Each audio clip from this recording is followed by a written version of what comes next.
During my baby shower, my brother announced he got into Stanford. Then they turned it into his party while I scrubbed frosting off the floor. I didn't argue, but the next morning my mom found something on the kitchen table and started screaming. They say your baby shower is supposed to be a celebration. A soft, loving day filled with pastel decorations and polite laughter, and people cooing over tiny socks. That's what I pictured when I spent the last 2 weeks planning it. Not a lavish party, just something warm. Something mine. I paid for the food myself. I ordered the cake, picked out the decorations, and even cleaned the living room so it wouldn't smell like old takeout and my dad's cigars. I made a playlist of quiet acoustic songs, the kind I imagine my daughter might fall asleep to someday. I strung paper garlands across the window myself, standing on a stool at 8 months pregnant because no one offered to help. And I did it all thinking maybe for just one afternoon they'd be happy for me. At first it looked like that might actually happen. A few relatives trickled in with wrapped gifts. My aunt brought baby books. My cousin handed me a little stuffed fox and said it looked like something I would have carried around as a kid. I thought maybe, just maybe, this would be okay. Then my parents stood up in front of everyone. My mom tapped her wine glass with a fork and cleared her throat, smiling like she was about to announce a pregnancy of her own. My dad had his arm around her shoulders. I saw Roger out of the corner of my eye shifting from foot to foot, trying not to grin. Before we cut the cake, my mom said, voice syrupy sweet, "We just want to share a little surprise." I knew that tone. That wasn't my moment. Roger stepped forward holding a letter like it was the Olympic torch. "I got in," he said, beaming. "Stanford. Full acceptance." Everyone clapped. Someone even whooped. My aunt gasped and rushed over to hug him. The same aunt who just 10 minutes earlier was telling me how excited she was to meet my baby. The energy shifted immediately. You could feel it.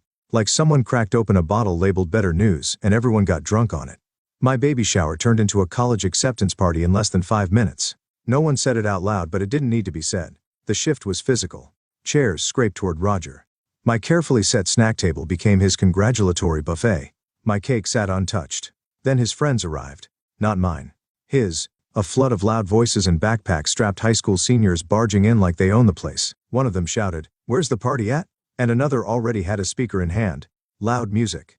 Bass that shook the windows and drowned out the lullaby playlist I'd spent 2 hours curating. I was still holding a cup of ginger tea someone had handed me. Still wearing the soft pink sash my cousin bought that said Mom to be. No one looked at me. They moved the gifts off the main table to make room for drinks. My mom told me casually that we'd cut the cake later when things calmed down. Then the cake got moved too. Someone set a soda bottle next to it which tipped, leaving a trail of fizz down the side. I picked up a napkin and started blotting it. The frosting had smeared onto the table. I got down on my knees to wipe it properly before it dried. And while I was kneeling, 8 months pregnant, wiping frosting off the floor like some afterthought maid, someone stepped over me to hug Roger. They didn't even say excuse me. I stayed there for a few seconds. Just crouched on the floor, hands sticky with icing, breathing in deep through my nose while they laughed and shouted over my head. I could hear Roger in the other room talking about campus visits and dorm preferences. My mom was bragging about the tutors they'd hired to help him reach his potential. The same mom who told me at 16 that college was a scam and I should just get a job at the supermarket. So I did. I worked shifts until my feet ached, then came home and packed shipping boxes from my tiny online shop. I figured things out on my own. And when my business started to grow, I didn't ask them for anything. I paid bills. I saved. I bought this house with money they didn't even know I had, but somehow they still believed it was theirs. My mom once said I was lucky to be able to live at home during my pregnancy. She said it like she was doing me a favor, forgetting I paid the mortgage, the utilities, and even part of Roger's tutoring last year. It all played in my head as I slowly stood up, sticky napkins still in hand. I looked around the room. My decorations were crumpled. My baby name banner had been pushed aside to make space for a hand-drawn sign that said, "Congrats, Roger." I didn't cry. I didn't yell. I walked to the kitchen, washed my hands, dried them on a dish towel, and I went to my room. I closed the door, sat on the bed. My back ached. My feet were swollen, but my head was clear. Down the hall, the music thumped like a pulse that didn't belong to me. I picked up my phone, opened a folder I'd been quietly building for weeks. I didn't argue, but I also didn't forget. I used to think things were equal when we were little, that we were just two kids in the same storm trying to stay dry under the same leaking roof. But when I look back now, I can see the way the scales were always tipped. Even in the small things. When I was 6 and Roger was 4, he threw my favorite doll in the fireplace. I cried for an hour. My mom told me it was my fault for leaving it where he could reach it.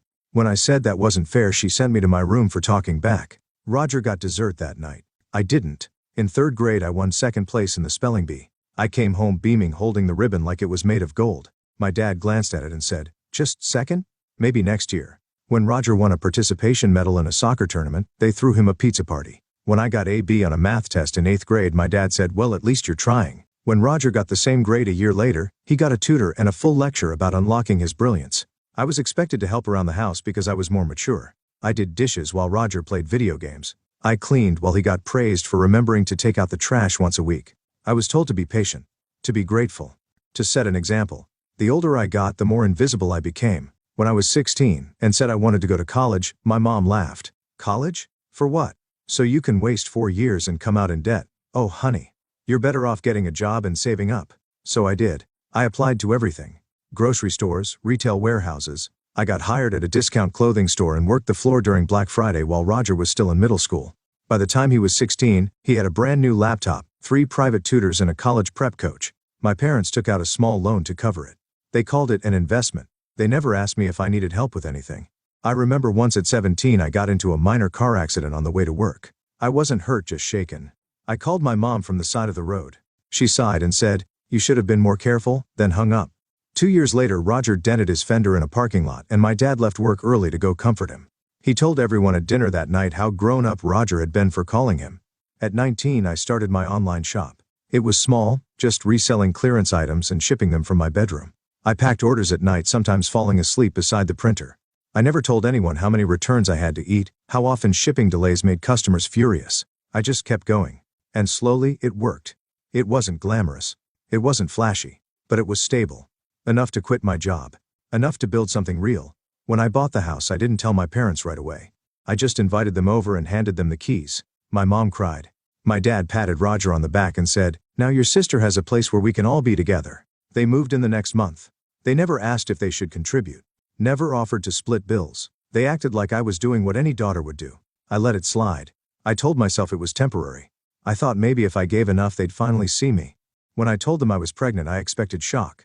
Disappointment maybe. What I got was worse. "Oh," my mom said, blinking. "Well, I guess that's happening."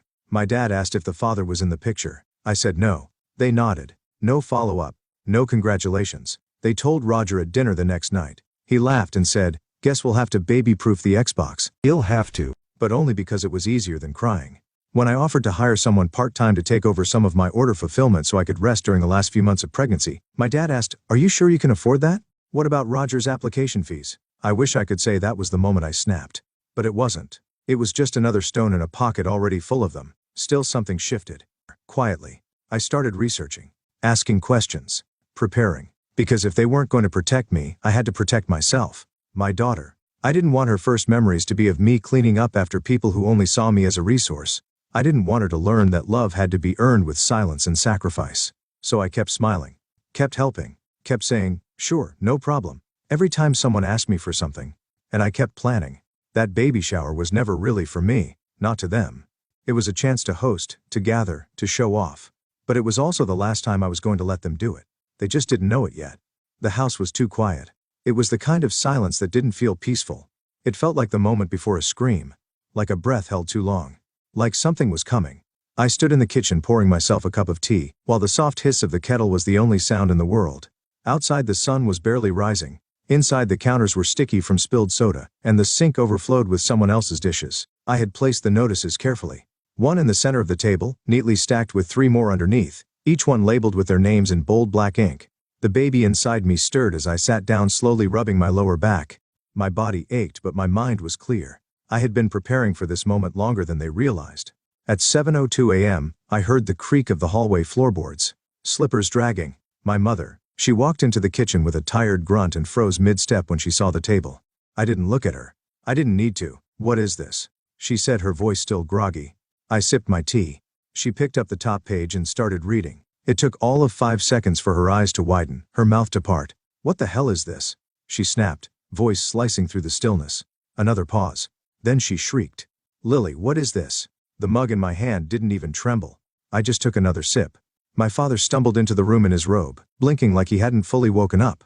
Roger followed a beat later, rubbing his eyes and yawning. "What's going on?" my dad muttered.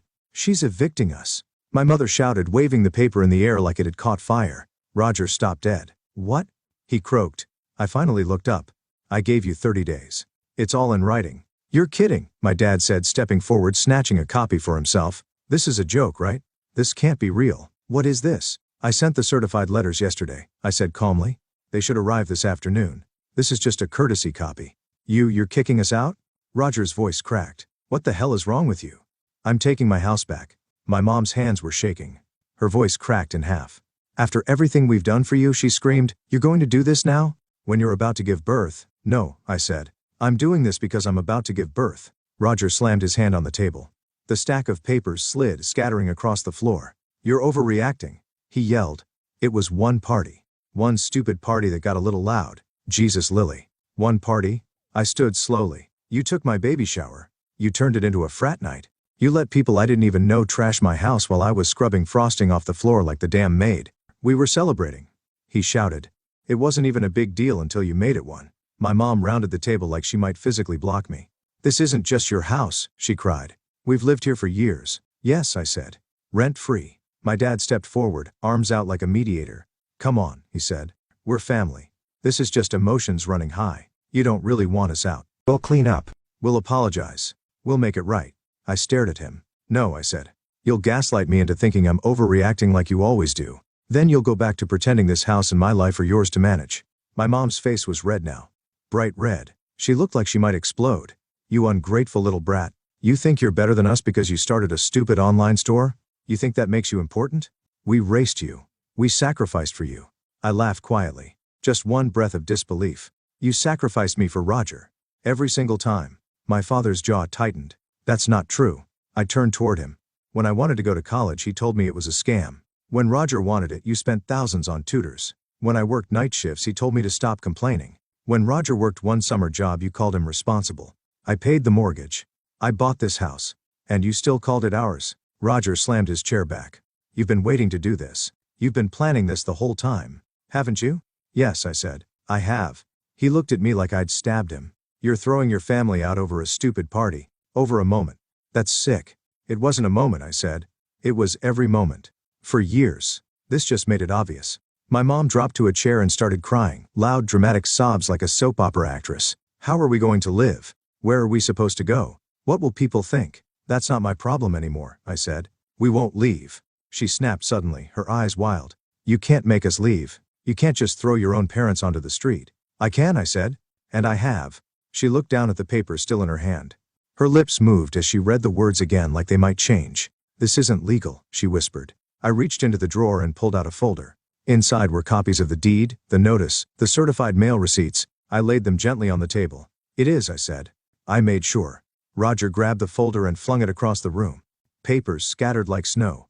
You're heartless, he said. No, I said. I'm finally protecting mine. The silence returned. Not the uneasy kind from earlier. This one was heavy. I stood there surrounded by the mess they made, and for the first time in years, it wasn't mine to clean up.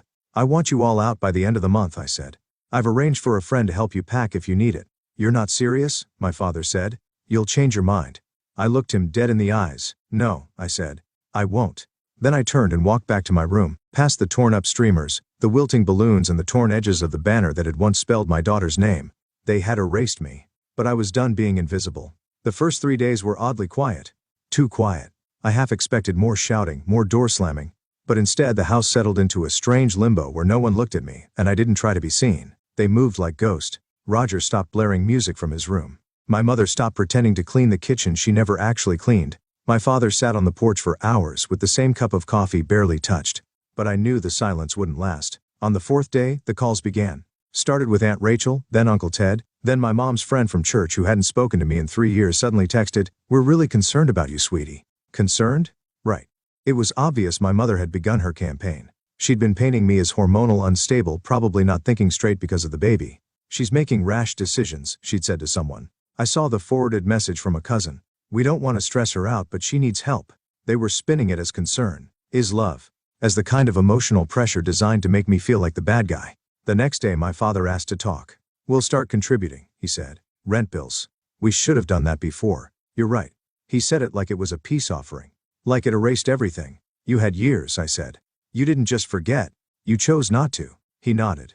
Then added, but think about what this looks like to the rest of the family. There was the shame card. I smiled and walked away. Day 7. Roger tried a different tactic. I talked to Coach Harrison, he said over dinner. He said if I defer a year I might lose my scholarship. If we have to move right now I can't focus. I can't even sleep. I nodded. Tough. You don't even care, he snapped. You didn't care when I was 8 months pregnant and scrubbing frosting off the floor. He slammed his fork down and stormed off. Day 10. I got a call from my business partner. Hey, just a heads up, she said hesitantly. Someone emailed me anonymously claiming you're emotionally unstable and might not be able to handle running the business after the baby comes. They suggested I start looking at new leadership. My stomach sank. But only for a moment. I took a screenshot of the email, cross-referenced the language with messages my mother had sent before. It matched word for word. I didn't reply. I forwarded it to my lawyer. Day 12, they stopped pretending. My mom cornered me in the hallway. I know you think you're strong now, she hissed. But when that baby comes and you're exhausted and overwhelmed, we'll see how long this lasts. Don't come crawling back when you realize you need us. I looked her in the eye. I already realized I don't. Day 16, a sheriff's deputy dropped off a letter at the front door. My dad opened it, read it, and punched the wall. Court filing, he muttered. They had hoped I wouldn't go through with the eviction legally. That I'd crack. That I'd give up. But the papers were filed. The hearing was scheduled. I wasn't backing down. Day 21, they tried guilt again. My mother sobbed loudly in the living room, loud enough that the neighbors probably heard. She listed everything she'd ever done for me, how she let me live at home, how she watched over me during my pregnancy, how she sacrificed her peace for me. I sat in my room, noise-canceling headphones over my ears, finishing baby registry updates. Day 25, Roger called his girlfriend over and loudly said in the kitchen, "She's crazy. She's going to ruin her kid's life without us." I walked in, looked at his girlfriend who had been at the baby shower and said, "You helped ruin my baby shower. You might want to leave before I make a list of every underage person who was drinking that night and report it with your name included." She turned pale. She left. Day 28, they started packing. The suitcases appeared like ghosts in the hallway. Fully, reluctantly. One bag here, one box there. I didn't gloat. I didn't even smile. I just waited. On the 30th day, the house was half empty. My father didn't say goodbye. He just walked out without looking back. My mother stood in the foyer, arms crossed, tears in her eyes. "You'll regret this," she whispered. "Family is forever." "I agree," I said. "Which is why I'm building one that actually deserves to stay." Roger was last. He stood in the doorway, backpack slung over one shoulder. "You're lucky, you know," he said. "Without me, there's no one left to blame." "Then I guess I'll finally get some peace," I said. He rolled his eyes and walked out. The door shut behind him. Silence. Not the tense kind. Not the loaded kind. A different kind. A peaceful kind. I stood in the center of the living room. The room looked bigger without their stuff. Brighter. Like it had been holding its breath too. I walked to the nursery, opened the closet, folded a few onesies, placed a soft pink blanket into the crib. Outside, the wind moved gently through the trees.